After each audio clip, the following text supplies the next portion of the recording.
예, 4월 1일 시황 브리핑 시작하겠습니다. PC 그리고 화월 발언 안도감의 매수세가 유입되는 그런 모습을 보였고, 또 재료로는 주요 몇몇 업종에 대한 실적 기대감, 뭐 반도체, 화장품 이런 기업들에 대한 실적 기대감 이런 뉴스들이 좀 나온 영향도 있었고요. 특히 코스닥은 2개월 만에 상승 종목수가 1000개 이상 나오는 그런 모습을 보였거든요. 그러니까 중소형주 쪽에 매수가 좀 활발하게 유입된 모습이었다. 뭐 화장품, 게임, 건설주 이런 종목군들이 지수 대비 상대적으로 더 강한 그런 모습을 보인 하루였습니다.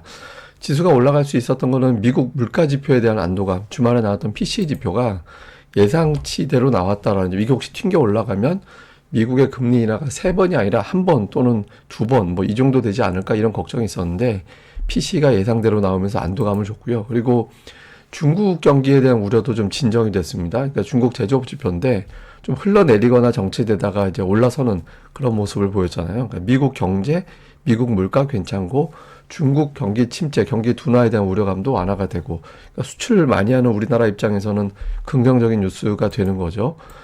그리고 뉴스도 실제로 보면 반도체가 21개월 만에 수출이 크게 증가했다라는 그런 보도가 나왔거든요. 그래서 반도체 실적이 좋아지는 이유를 좀 살펴보니 낸드 가격과 디램 고정 가격이 올라가고 있다. 그러니까 최근에 약간 3월에 좀 정체되긴 했지만 추세를 보면 계속해서 가격이 올라가고 있다라는 거죠. 그래서 반도체가 계속해서 실적이 좋게 나온다라면 그러면 코스피 전체 영업이익 전망치가 상향되는 거고, 그렇게 되면 환율도 수출이 잘 되는 거니까 환율도 안 올라가게 되는 것이고 외국인 매수가 계속 들어오겠구나. 그러니까 이렇게 이제 해석이 되는 거죠. 그래서 수출에 대한 기대치 이런 것들이 또 시장을 지탱해 주는 그런 요인이 됐고, 그리고 뭐 개별적으로는 뭐 화장품주 이런 것들, 그러니까 제가 그 소외받았던 종목군들이 조금씩 돌아서고 있는데, 뭐 화장품 오늘 빠지긴 했지만 엔터, 뭐 카지노 관련 종목군들 뭐 등등 인터넷주들 이런 것들이 오래 소외받았다가 돌아서는 움직임이 나오고 있다. 근데 오늘 뭐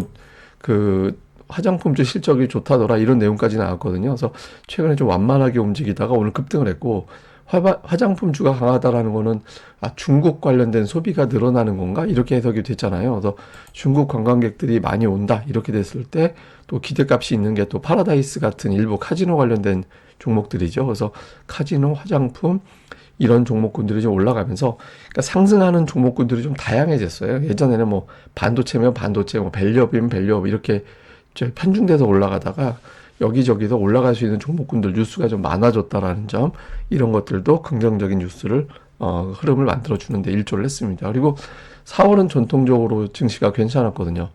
미국 올라갔고 우리나라도 코스닥은 4월에 최근 10년 동안 8번 올랐고 코스피도 최근에 10년 동안 보면 4월에 7번 오르고 3번 빠졌다라는 점, 그래서 4월 증시가 나쁘진 않을 것 같다 이런 기대값도 있었습니다. 그리고 최근에 시장 자체가 그 ADR 기준으로 보면 지수는 이렇게 조금 올라가다가 지수는 올라가도 상승 종목 수는 줄어드는 형태였거든요. 근데 최근에 보면 조금씩 상승 종목 수가 회복세를 보이는 그런 경향이 좀 있었습니다. 그래서 좀 지수를 찍어 눌러도 종목들이 이전보다는 쉽게 안 빠지는 그런 모습이 나타났거든요. 그러다 보니까 오늘 상승 종목이 1100개 정도 나오는 코스닥 같은 경우는 그런 모습이 나왔죠. 코스닥 상승 종목 1000개 이상은 2월 중순 이후 처음이었습니다. 그러니까 이게 1000개라는 게 하락 종목수 1000개, 상승 종목수 1000개는 의미가 있어요. 그러니까 이게 뭐 매수세가 강하다 또는 이제 매도, 투매 같은 게 나왔다 이렇게 규정할 때 보통 1000개 기준으로 보거든요. 근데 1000개 이상 상승했다라는 점에서 보면 이제 중성주 쪽에 오래간만에 좀 매수세가 유입이 돼서 이제 투자자들이 조금 오늘을 좀 자신감을 가졌던 하루였다 이렇게 볼 수 있습니다. 그럼 이제 어디서 자금이 나왔냐? 뭐 예탁금이 크게 증가된 건 아니니까 대형주가 빠졌어요. 오늘 양시장 대형주가 상대적으로 부진했고 중성주 쪽이 강했거든요. 코스피 대형주 지수는 마이너스, 시가총액 20위 이내 중에서는 한 70% 정도가 하락하는 그런 모습을 보였잖아요. 그리고 중형주 많이 올라가고 소형주 많이 올라가고, 그러니까 이런 구도에서는 코스닥 시장이 유리하죠. 그래서 코스닥 시장에 상승 종목수가 더 많은 그런 모습을 보였습니다.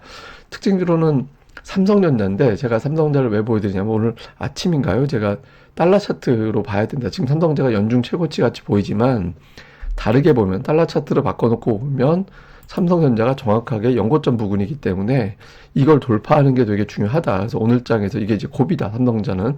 예, 그런 취지로 아침 방송에서 말씀을 드렸죠. 그래서 실제로 보면 우리가 보통 일반적으로 보는 일반 차트에서 삼성전자가 고점 경신하겠구나 이렇게 보이지만 달러 차트로 보면은 연고점을 못 넘긴 거예요. 예, 그래서 외국인 투자자들 일부가 중요한 자리에서 좀 일부 매도가 나왔다. 연중 최고치 부근에서 매도가 나왔는데 이게 이제 또 실적 발표, 잠정 실적 발표 직전이라 조금 신중해진 측면도 있겠죠. 근데 이 구간이 되게 고비입니다. 예, 삼성전자 되게 고비거든요. 그러니까 여기서 이걸 좀 돌파해 줘야, 예, 그래야 이제 더 자신 있게 밀고 올라가면서 9만 원을 단계 가는 그런 계기가 될 겁니다. 그리고 증권업종, 밸류업의 대표적인 종목으로 분류가 되는 증권업종은 좀 흘러내렸죠. 그러니까 이게 박스권 하단을 이탈을 했거든요. 예, 이게 저는 이제 밸류업이 뭐 그렇다고 완전히 시세가 끝났다 이렇게 보기는 어려운데 투자자들이 이런 밸류업에서 반도체에서 또 이제 중성주 쪽으로 또 이제 분산이 넘어가면서 증권업종 쪽으로는 하락한 상태에서 자금이 좀 안 들어가는 그런 모습을 보인 것 같습니다. 자, 수급에서는 뭐 외국인 오늘도 이제 매수를 했는데 특징적인 건 코스닥 그리고 합쳐서 양 주체가 다 동반 순매수 보이는, 예, 그런 모습을 좀 보였습니다. 물론 이제 금융투자만 매수한 거긴 한데 어쨌든 그런 모습을 좀 보였고요. 근데 잘 보면 외국인들이 오늘 순매수했다라고 보기는 어려워요. 보면 그 매도 비중이 전체 거래 대금에서 차지하는 매도 비중이 지난 주말 17.7%, 오늘 18.6% 정도밖에 안 되잖아요. 이게 무슨 얘기냐면 매수를 많이 한 날이 아니라 매도를 줄인 날입니다. 그러니까 외국인 투자자들이 오늘 뭐 적극적인 의지를 갖고 매수했다라기보다는 그러니까 매도를 딱 줄였다, 살 거 골라서만 사고 줄였다 이렇게 봐야 되기 때문에 뭐 시장의 어떤 폭발적인 어떤 상승 이런 흐름으로 보기는 조금 애매합니다. 그래서 조금 좀 경계, 관망, 그러니까 이렇게 바라보는 투자자들도 일부 좀 발생했다, 생겼다 이 정도로 보시면 될 것 같고요. 종목은 외국인 전체 매수의 한 3분의 1 정도는 이제 삼성전자. 네, 그 외에는 뭐 이렇게 업종별 특징은 별로 없는 것 같아요. 뭐 금융주도 담고 뭐 이것저것 담긴 했는데 특별하게 특정 업종을 담았다 이런 느낌은 없습니다. 그러니까 지난주 매수에 들어가 있던 하이닉스 한미반도체가 이제 매도 쪽으로 들어가 있는데 어쨌든 뭐 업종 내에서도 좀 엇갈리는 그런 모습을 보였고 기관은 좀 색깔이 있어요. 그러니까 화장품, 유통으로 분류가 되는 종목군들이 쭉 들어가 있잖아요. 상단 보시면 뭐 아모레퍼시픽, LG생활건강, 코스맥스, 한국콜마 이게 다 화장품주잖아요. 이쪽 유통 관련된 종목군들의 매수가 좀 집중이 되는 이제 그런 모습을 보인 게 특징이었고 코스닥 쪽에서는 외국인 투자들이 특별한 어떤 특징은 없는데 그러니까 반도체가 약간 매도 쪽에 종목이 포진해 있고 매수에도 물론 반도체가 있긴 하지만 종목 숫자로 놓고 보면 이제 매도 쪽에 조금 더 많은 숫자를 만들어 놓은 게 특징이었고요. 그리고 엔터주가 또 오늘 제법 빠졌는데 매도 쪽에 좀 들어가 있었고요. 기관 투자자들은 그냥 골라 담기, 예, 뭐 특정 업종에서 골라서 담는 형태를 보여서 뭐 특별하게 어떤 업종을 쭉 사들였다 이런 느낌보다는 그냥 골라 담았구나 뭐 이 정도로 보시면 될 것 같습니다. 시장을 요약해 보면 그 PC 파월의 발언을 미국 증시는 반영을 못했습니다. 그날 그러니까 증시 반영을 못했는데 우리가 더 봐야 되는 거는 국채금리입니다. 왜냐하면 국채금리가 지금 높아요. 너무 4.2% 수준은 부담이 되거든요. 그러니까 신흥시장 쪽을 쭉쭉 올리기에는 뭔가 찜찜함이 남는 그런 데이터라서 국채금리가 여기서 빠지느냐. 그 다음에 또 하나는 반도체주의 구도인데 지난주는 마이크론은 주간 올라갔는데 엔비디아는 빠졌거든요. 근데 반대로 마이크론 빠지고 엔비디아 올라가고 이런 구도는 괜찮아요. 근데 만약에 둘 다 빠지면 우리 증시를 지탱하고 있는 반도체주가 좀 흐름이 꺾이는 그런 이제 결과가 나올 수도 있거든요. 그래서 미증시에서의 어떤 반도체주의 구도 좀 봐야 될 거고, 그 다음에 또 하나는 역대 외국인들의 매수 흐름이 최고입니다, 지금. 네, 역대 외국인들의 매수 강도가, 그리고 이제 규모가 최대로 들어오고 있거든요. 근데 일본에서는 그동안에 외국인들 판 게 3년 동안 500억 달러 팔아서 지금 판 거 대비 한 30% 정도밖에 안 들어왔다. 이런 어떤 오늘 블룸버그 기사가 있었거든요. 잠시 후에 소개시켜 드릴 건데. 근데 어쨌든 외국인들 쉽게 매도로 완전히 추세로 바뀔 것 같지는 않습니다. 오늘 뭐 특징주, 화장품, 건설, 게임주 이 정도 올라왔는데 이거는 이제 좀 주초에 좀 바뀔 가능성이 또 있어서 화요일 이후에 계속 어떤 구도가 되는지 봐야겠습니다.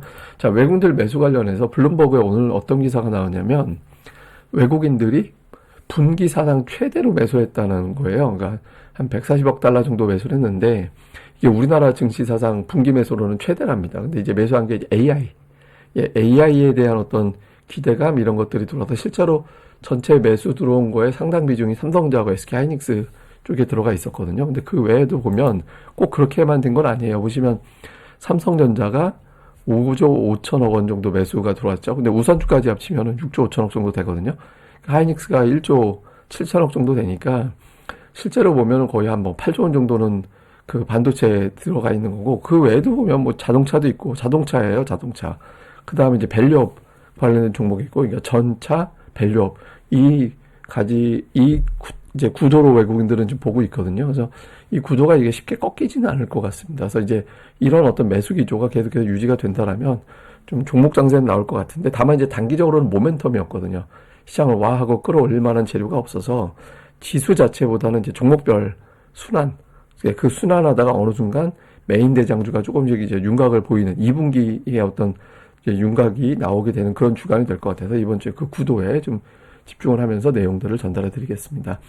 예, 그리고 이제 공지 하나 드리면 내일은, 화요일은 제가 오후 방송이 평소보다 조금 늦을 수 있습니다. 늦어지게 되면, 예, 뭐, 하여튼 늦을 수 있으니까, 뭐 알림 설정 해두시면 제가 올릴 때 바로 알 수 있잖아요. 뭐 제 시간에 올라올 수도 있는데, 일정상 조금 못 올라갈 수도 있으니까 평소보다 조금 늦게 올라갈 수도 있다. 요거 좀 알아주시면 좋을 것 같습니다. 예, 그럼 오늘 하루 또 잘 보내시고요. 저는 또 다음에 뵙겠습니다. 이 방송 구독하기와 좋아요, 알림 설정 꼭 부탁드립니다. 감사합니다.